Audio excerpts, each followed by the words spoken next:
Ms. He Ting Ru.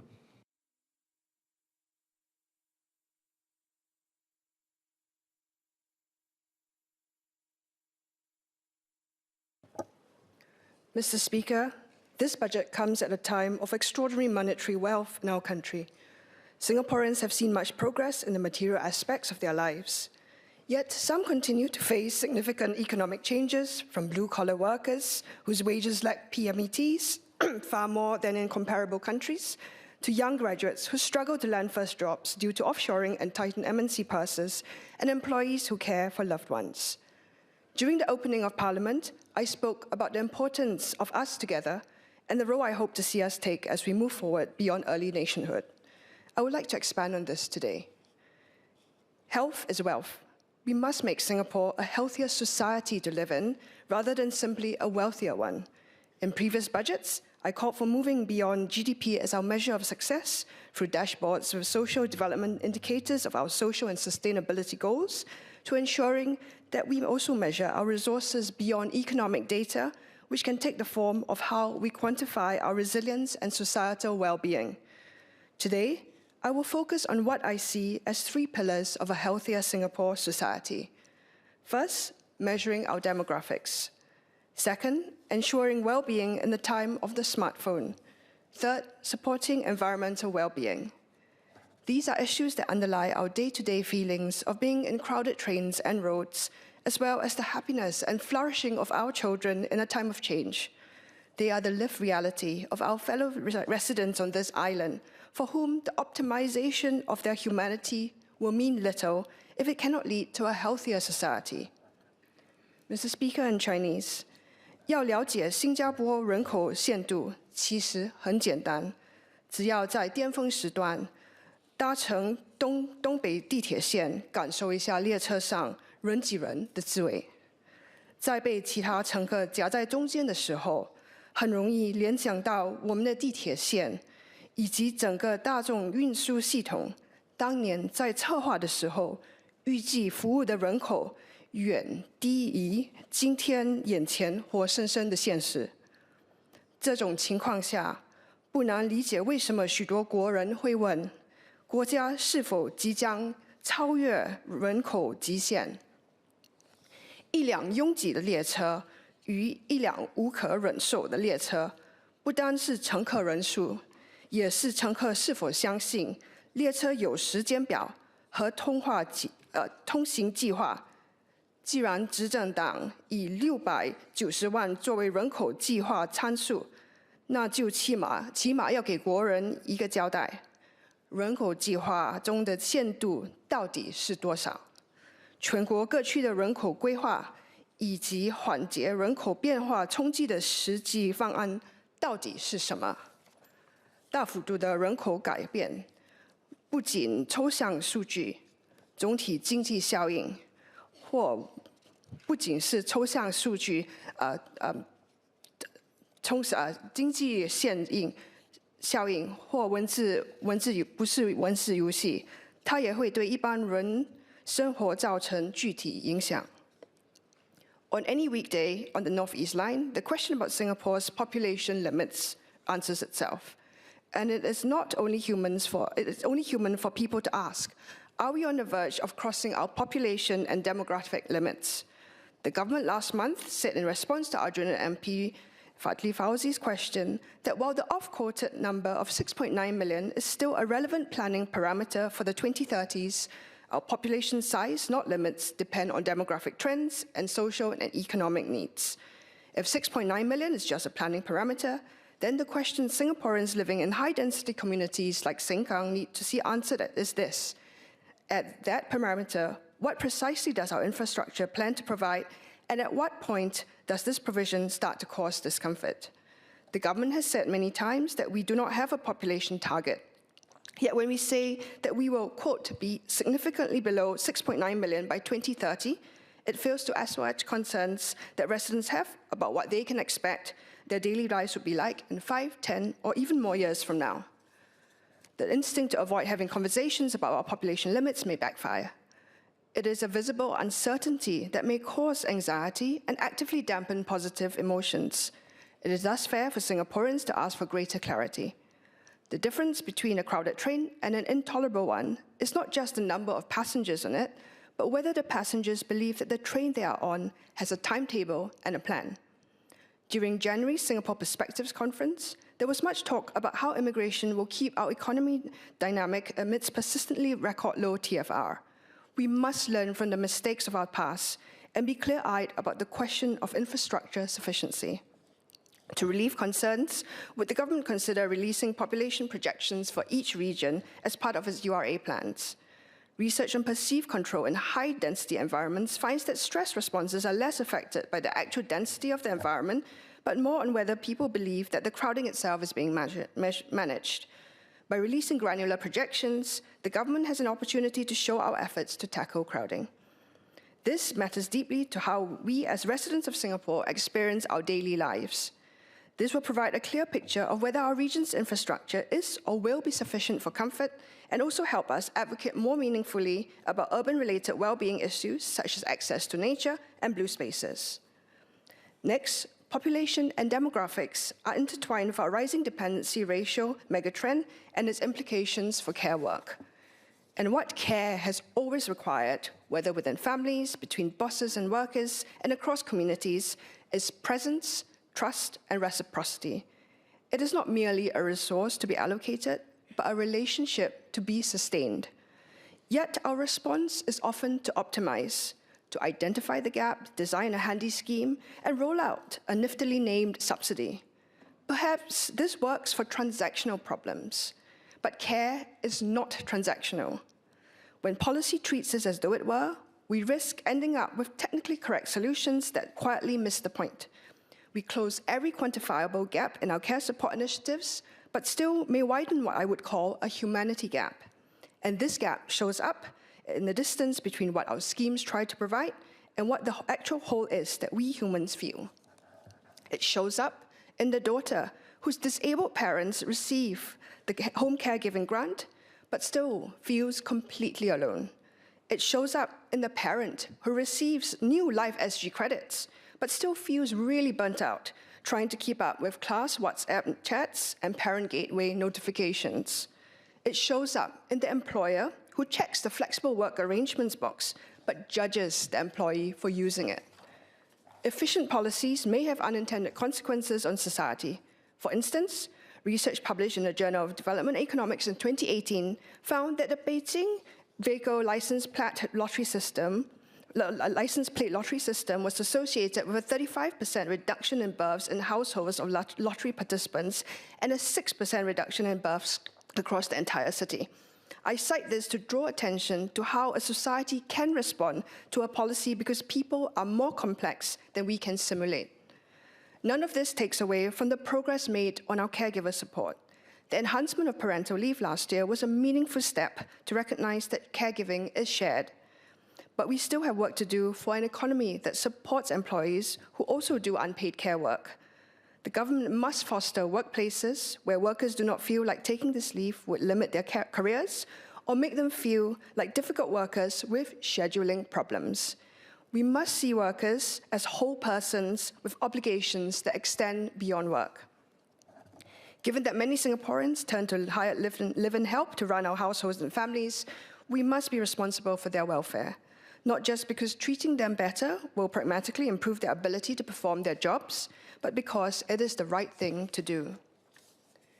In 2021, a rule was introduced requiring employers to provide domestic workers at least one rest day a month that cannot be compensated away. Has the government more recently assessed if it is enough? What are the other options available to us, particularly when in the long run, workers from our rapidly developing region may not be willing to leave their own loved ones behind to do care work in Singapore? Secondly, while the Household Services Scheme has seen increasing participation, I hope that we make greater progress on having more non-live-in, part-time domestic workers under the HSS. With basic childminding services no longer being supported with manpower concessions under the HSS pilot from next month, is the government working with providers to raise awareness of more general HSS services under the scheme? By understanding the humanity behind the choices that we make in care work, we can open ourselves up to responding more creatively to the demographic challenges. I spoke earlier of the Beijing vehicle lottery system as an example of how policies that are highly effective on one problem could be inadvertently shaping decisions like whether one should have children. The lesson from this is that we should be less fixated on pure optimization and be more willing to accommodate the quirks of society. For example, when Sengkang MP James Lim called for a more needs-based COE system to support parents with multiple young children with care needs, it drew criticism for being subjective, divisive, and benefiting too few. Surely there's room to take into account lived experiences, as those of us with multiple young children and loved ones with care needs will attest to. In fact, it appears that some government policies already take similar concerns into account, such as HDB's free parking scheme,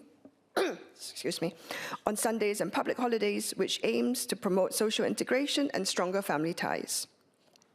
Next, societal health in the smartphone era. This budget takes place in the context of widening scrutiny of social media platforms, online games, digital tools like AI. Many of us have raised concerns on digital safety. However, despite passing legislation that deal with discrete harms, we must also have interventions on the harms caused by the digital environments themselves.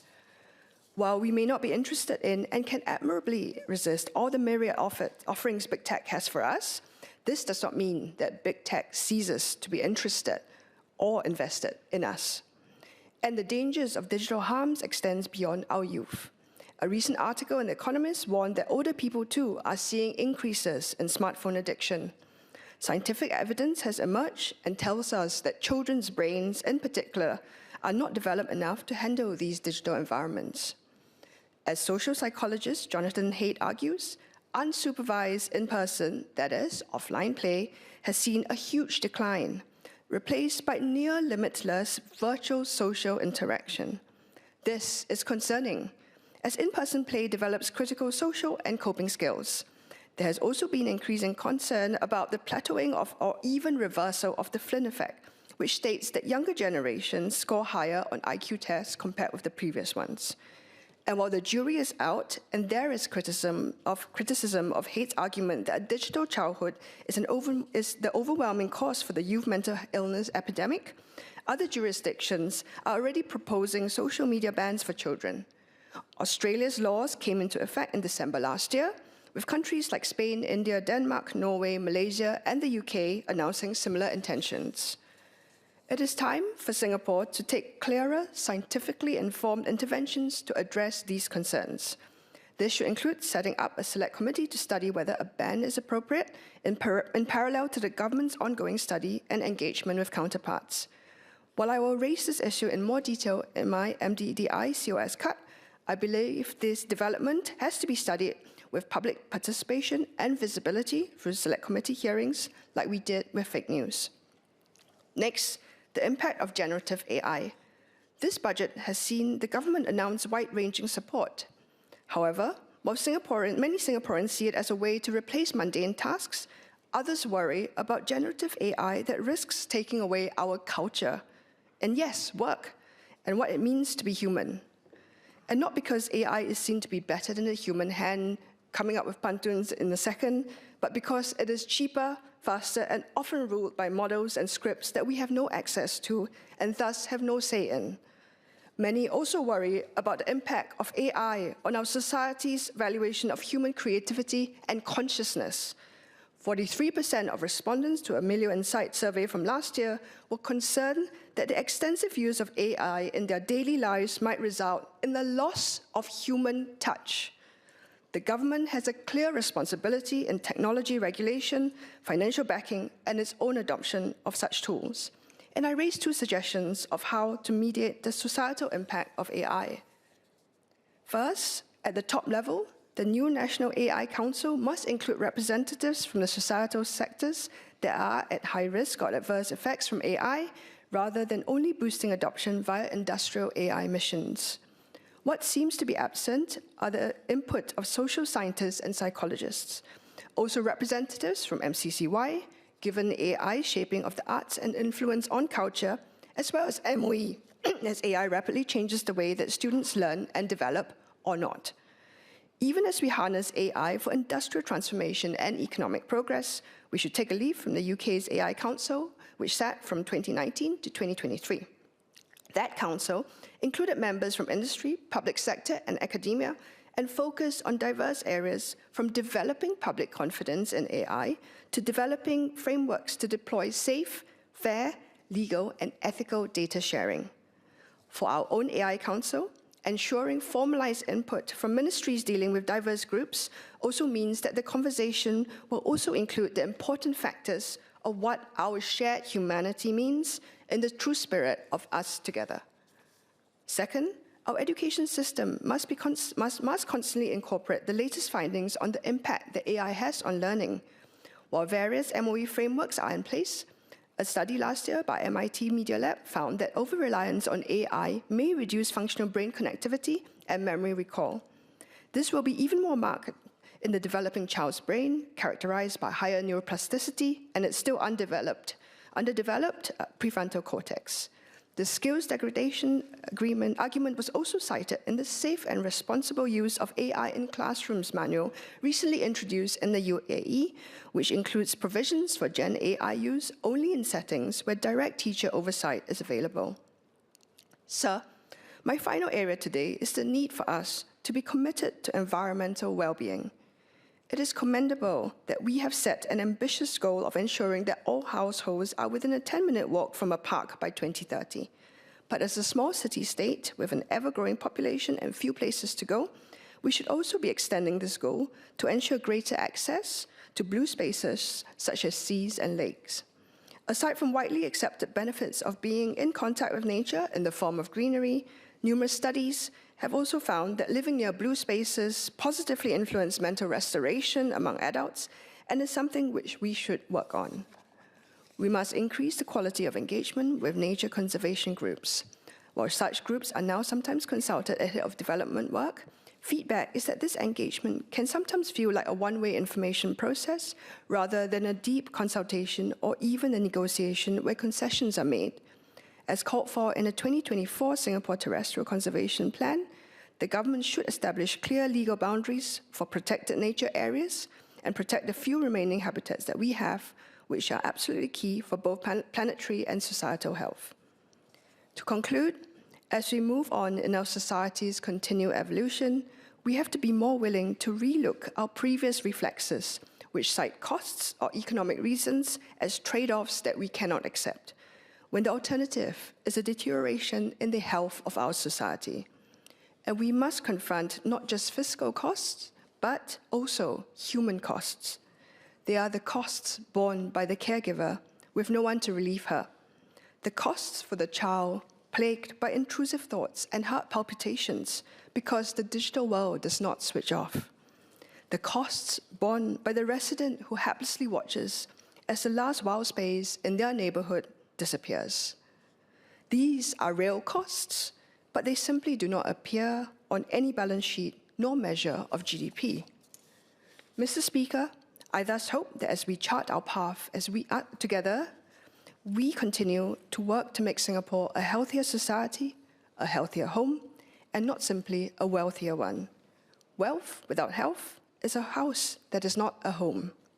The choices that we make are ultimately a clear indication of what we as a society value, and I believe that we are ready to make them. Thank you.